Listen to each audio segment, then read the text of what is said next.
Good morning, नमस्कार। शुक्रवार का दिन, सप्ताह का आखिरी दिन, काफ़ी उठा-पटक देखी आपने। आज भी कुछ भी हो सकता है, तो इससे पहले हम मार्केट का तबसरा करें, आईपीओ की बात कर लेते हैं। स्विगी आज आखिरी दिन है। सेजिलिटी तो चला गया, पूरा भरा नहीं, मुश्किल से भरा है। रिटेल वाला बच गया है, लोगों को मिलेगा, यानी कि आपको डिस्काउंट पे खरीदने का मौका मिलेगा। स्विगी भी ऐसा ही लग रहा है, अगर मार्केट का ऐसा ही रहा जैसे कल गिरी है, आज फिर गिर गई धड़ाम से, और ये पूरा सब्सक्राइब भाग-दौड़ के मुश्किल से होगा, ऐसा ही होगा वैसे तो, काफ़ी बड़ा इश्यू है। तो इसमें थोड़ा-सा खतरा हो सकता है, मुझे नहीं लगता कि जीएमपी आपको यानी कि लिस्टिंग गेन कुछ मिलने वाला है। पहले मैं भी सोच रहा था कि ज़्यादा एप्लीकेशन लगाऊँगा, 3 साल का इंतज़ार करेंगे और बीच में अगर गिरा तो और ऐड कर लेंगे, क्योंकि 30-30, 32-32 तो मिलने हैं। लेकिन मैंने 2 एप्लीकेशन लगाई हैं और ये मान के चल रहा हूँ कि हो सकता है उसमें से एक आ जाए, और अब मैं नहीं लगा रहा हूँ। अब मैं इंतज़ार करूँगा लिस्टिंग के टाइम का, अगर नीचे आता है तो फिर मैं खरीदूँगा, जितना नीचे आएगा उतना जोड़ने की कोशिश करूँगा, पर बहुत बड़ा नंबर मेरे दिमाग में नहीं है, मैं 100 150 से ज़्यादा बना के नहीं रखूँगा। बहुत ज़्यादा गिरेगा तो देखा जाएगा, प्लस फाइनेंशियल पोजीशन कैसी रहती है, सबसे ज़्यादा ज़रूरी वो है, क्योंकि सभी लोगों के पास पैसा नहीं होता ना भाई। तो जब ज़रूरत होती है तब नहीं होता, जब ज़रूरत नहीं होती तब होता है। चलिए, इसके बाद अ, मुझे लगता है इससे बेहतरीन मौका आ रहा है नवंबर में ही, 3rd वीक में आ रहा है एनटीपीसी ग्रीन, काफ़ी बड़ा इश्यू है वो भी, 10,000 करोड़ का। शेयर होल्डर्स को भी मिलना चाहिए, जहाँ तक मेरा अनुमान है, उनको भी मिलना चाहिए, जॉइंट वेंचर है ये ओएनजीसी और एनटीपीसी का। तो बेहतर है कि अगर आपके पास पैसे अभी नहीं हैं तो आपके पास है टाइम, 10 दिन का, पैसे इकट्ठे कीजिए, पैसे जोड़िए। अब आता हूँ मैं अपने थंबनेल पे आता हूँ पहले, उसमें लिखा है बेचना मना है। जी हाँ, बेचना मना है, डर के, घबरा के बिल्कुल ना बेचें, मैं भी नहीं बेच रहा हूँ, मैं कोई सलाह नहीं दे रहा हूँ, मालिक आपके हैं, पैसा आपका है, खेलें, कूदें, उड़ाएँ, जो मर्ज़ी करें, वो तो आपकी मर्ज़ी है, मैं कौन होता हूँ कहने वाला। लेकिन मैं अपने आप को कह रहा हूँ कि बेचना मना है, आज बेचना नहीं है। और हुआ क्या, ये मार्केट में अभी देख लेते हैं, तबसरा कर लेते हैं, ये हुआ क्या? लोग खुश हो रहे थे, ट्रम्प साहब आ गए, ट्रम्प साहब आ गए, और पता नहीं क्या चार चाँद लग जाएँगे। दरअसल ट्रम्प कोई इंडिया का या मोदी जी का कोई दोस्त नहीं है। ट्रम्प को अपना देश चलाना है, मोदी जी को अपना देश चलाना है। ट्रम्प साहब वो पॉलिसी बनाएँगे जो उनके देश के लिए है।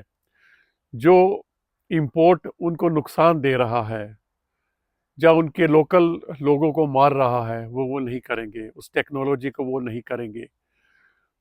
वो क्या करेंगे, एक्सपोर्ट बढ़ाएँगे, अपना धंधा बढ़ाएँगे, ना कि इंडिया का फ़ेवर करेंगे। हाँ, ये ज़रूर ज़रूर है कि उनकी नीयत और काम करने का स्टाइल आपने देखा होगा, थोड़ा-सा अक्खड़ टाइप के हैं। जैसे हम गाँव वाले होते हैं, अक्खड़ टाइप के हैं, और जिस तरह से वो सोच लेते हैं वो करेंगे, और वो ग्लोबल लेवल पे थोड़ा नुकसानदेह भी हो सकता है, और चाइना से वैसे भी उनकी पटती नहीं है। चलिए, ये मैं पॉलिटिकल इशू में नहीं जाना चाहता, आप सब समझदार हैं, करंट अफेयर्स पे नज़र रखते होंगे। मैं तो एक ख़ास बात पे आना चाह रहा हूँ, जो मार्केट के गिरावट का कारण बनी। कारण क्या-क्या बने, पहले उनको ले लेता हूँ। सबसे पहले तो गिरावट का कारण बना एफआईज़ का बेचना, समझ में नहीं आ रहा, बेचे जा रहे हैं, बेचे जा रहे हैं। नवंबर के महीने भी 15 और 4 19, 19,000 करोड़ की बिकवाली वो कर चुके हैं। Every day, every single day they are selling. वो बात अलग है कि कोई खतरे की बात नहीं है।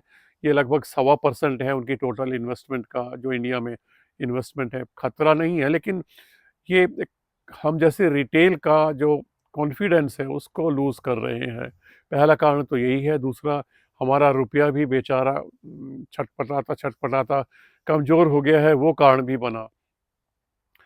और तीसरा कारण जो मुझे लगता है, ट्रम्प साहब ने एक पॉलिसी तो नहीं बनाई है, अभी एक घोषणा कर दी है पहले ही दिन कि हम लोकल आईटी कंपनियों को इम्पोर्टेंस देंगे।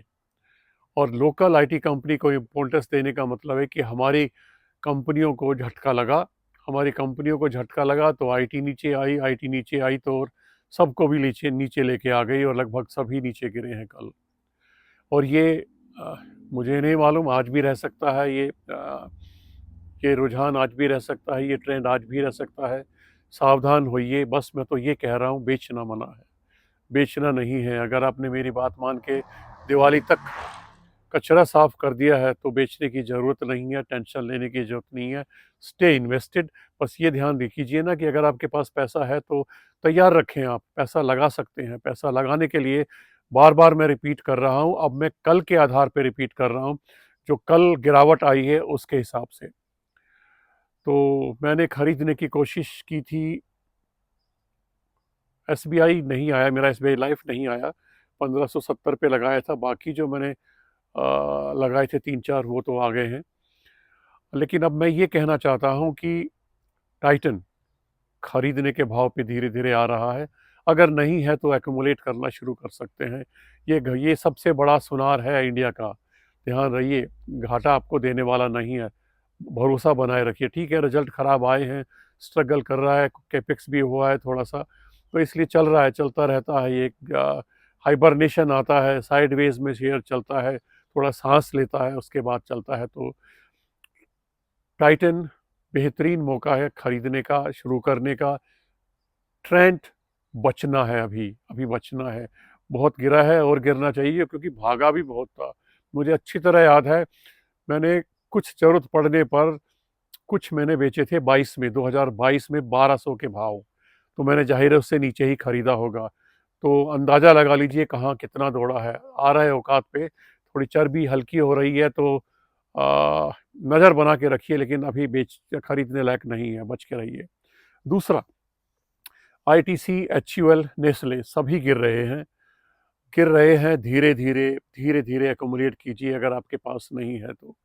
धीरे-धीरे एक्यूमुलेट कीजिए। एचयूएल मैंने जैसे बोला था कि 2500 से नीचे जाएगा, 2475 मेरे ख्याल से कल का रेट था, और भी जा सकता है, नज़र रखिए। आईटीसी भी नीचे जा सकता है, एक्यूमुलेट कीजिए। नेस्ले भी जा सकता है, वैसे ही अच्छा भाव मिल रहा है नेस्ले का, तो 2200 कुछ पे तो है, तो इस पे भी नज़र रखिए।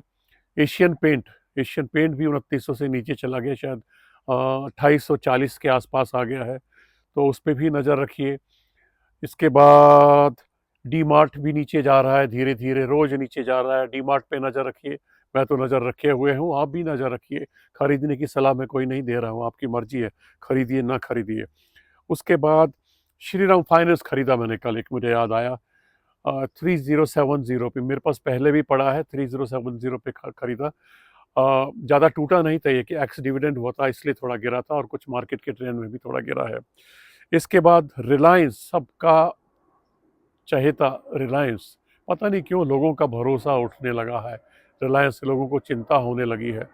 लोग मुझसे बात करते हैं जेपी पावर की, वारी एनर्जी की, और पता नहीं अटपटे भाव वाले अटपटे शेयर्स की बात करते हैं।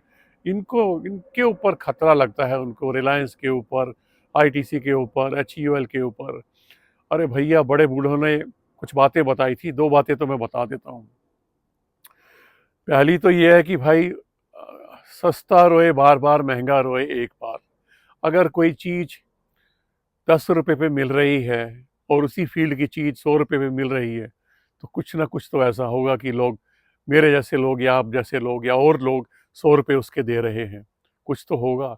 तो क्यों फिर आप ये छोटे मोटे कबाड़ में, कचरा स्टॉक में घुस रहे हैं? ठीक है, आपको भाव लगता है कि 15 का भाव है, 16 का भाव है, लेकिन उसकी इंट्रिंसिक वैल्यू हो सकता है 100 गुना हो, 1.5 गुना हो।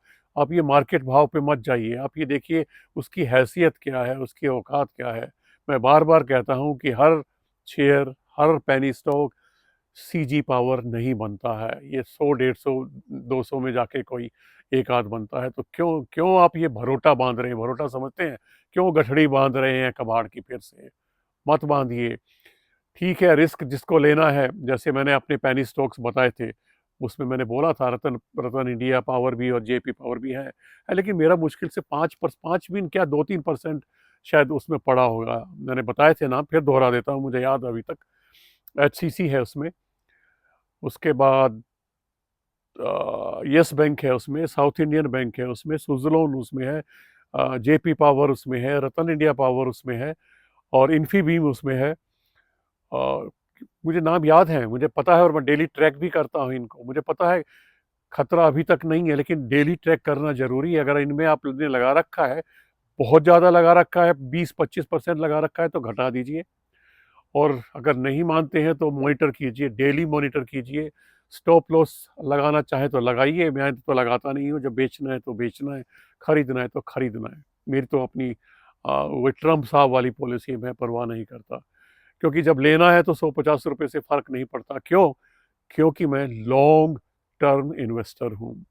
अगर मान लीजिए अल्केम लैब है, जिसका मैं अभी नाम लेने वाला था, जैसे 2 दिन पहले मुझे 5600 पे मिल गया, तो क्या बुरा है?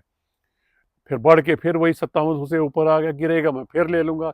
और 150, एक 6000 के शेयर में 100 रुपए क्या देखने मेरे भाई? जब आपको पता है कि आपने 5-10 साल छेड़ना ही नहीं है उसको, तो क्या चिंता करते हैं आप? मत चिंता कीजिए। घाटे के वाले जो सस्ते-सस्ते स्टॉक्स हैं, इनसे दूर रहिए। फिर भी रिस्क लेना है, मेरी तरह 5%, 4%, 3% का लीजिए, और जो अच्छा क्वालिटी का माल खरीदिए। चलिए मैं एक चीज़ बता देता हूँ, क्वालिटी के माल खरीदने का फ़ायदा क्या है। मैं आईटीआर भरता हूँ, आप भी भरते होंगे, बहुत सारे लोग भरते होंगे। मैं जो इनकम टैक्स देता हूँ अपना साल के आखिर में, वो 6 अंकों में है, 6 डिजिट में है।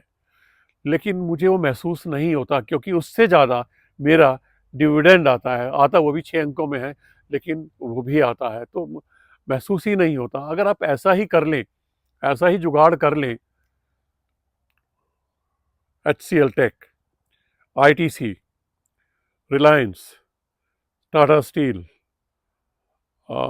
D Mart, Vedanta, Hindustan zinc, IOC, BPCL, ऐसे-ऐसे शेयरों का भरोटा बाँधिए ना, बाँधना है, जो आपको डिविडेंड तो देगा। आपको पता चलेगा जब आप देखेंगे अपना प्रॉफिट एंड लॉस साल के आखिर में, तो पता चलेगा, अरे भाई 1 लाख, 1.5 लाख, 2 लाख, 5 लाख आपका डिविडेंड आ गया, तो मज़ा आता है। वो एक साइड साइड की इनकम है। चाहे तो आप एन्जॉय कीजिए उसको, खाइए, उड़ाइए, और नहीं तो भैया शरीफ आदमी है तो इन्वेस्ट कर दीजिए। तो ये बार-बार पता नहीं क्यों मेरी कॉफ़ होती है जब इस तरह के सवाल पूछे जा सकते हैं। अरे भाई, वारी एनर्जी 3500 का है यार, 3500 रुपए का शेयर है। मत मत पड़िए अभी झमेलों में, बहुत ज़्यादा शौक है, फोमो में पड़े हुए हैं, तो इंतज़ार कीजिए जब 2000 आ जाए, उससे नीचे आ जाए, तब सोचिएगा। 3500 बहुत ज़्यादा रेट है, बहुत ज़्यादा है। चलिए उसके अलावा कोल इंडिया, यस, ये वैसे भी अच्छा है, नाम लेने वाला था, और डिविडेंड पेइंग भी है। मैंने अभी तो खरीदा है, मैंने बताया था आपको। उस दिन बढ़ाया मैंने इसको, 15 रुपये 75 पैसे का एक्स डिविडेंड हुआ है। उसके बाद गिरा भी कितना, 434 में मैंने लिया था, 29 पे होना चाहिए था, लेकिन 34-35 पे तो अगले दिन ही हो गया था। ये तो खरीदिए ना ऐसे शेयर, बुराई अभी भी नहीं है कोल इंडिया में। डॉक्टर रेड्डी में कोई बुराई नहीं है अभी भी। इन पे जाइए ना आप, जो 8-8, 10-10, 15-15 साल रखने वाले शेयर हैं। जेपी पावर का आज है हरियाली, कल हो ना हो पता ही नहीं है। वारी एनर्जी बहुत बहुत महंगा है। और क्या सवाल थे मुझे, हाँ, अडानी ग्रुप को मैं ज़रूर शुरू करना चाहूँगा यहाँ पर। अडानी ग्रुप पे ध्यान रखिए, कल फिर करेक्शन हुआ है। अगर करेक्शन होता है, यानी कि